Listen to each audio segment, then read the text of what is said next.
On May 4th, 2009, he was given the opportunity to perform with the one and only Eric Clapton.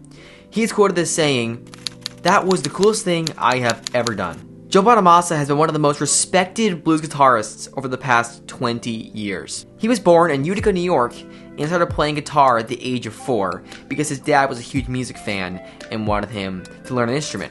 He was exposed to tons of old blues recordings, and it definitely shaped his career with all the music his dad showed him when he was young. By the age of 12, he had started his own band called Smokin' Joe Bonamassa, and they toured around western New York and Pennsylvania, playing bars and just small gigs. Eventually, he got a little bit more and more noticed and started opening for concerts by B.B. King. He actually opened about 20 concerts in 1989 for the great blues guitarist B.B. King.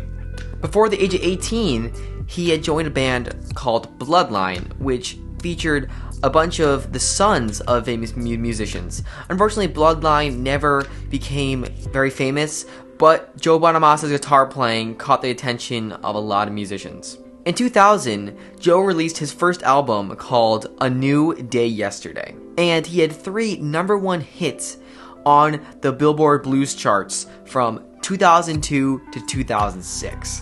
He released tons of other songs, singles, and albums from then on till now, but most notably, he released an album with Beth Hart, who was someone he had run into frequently on his European tours, and I guess they just decided to do an album together.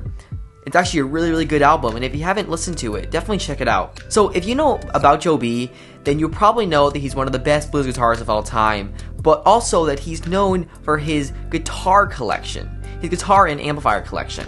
He has tons of vintage Les Pauls, amplifiers, and other types of guitars. He has been influenced by many other blues guitarists, such as Eric Clapton and Stevie Ray Vaughan.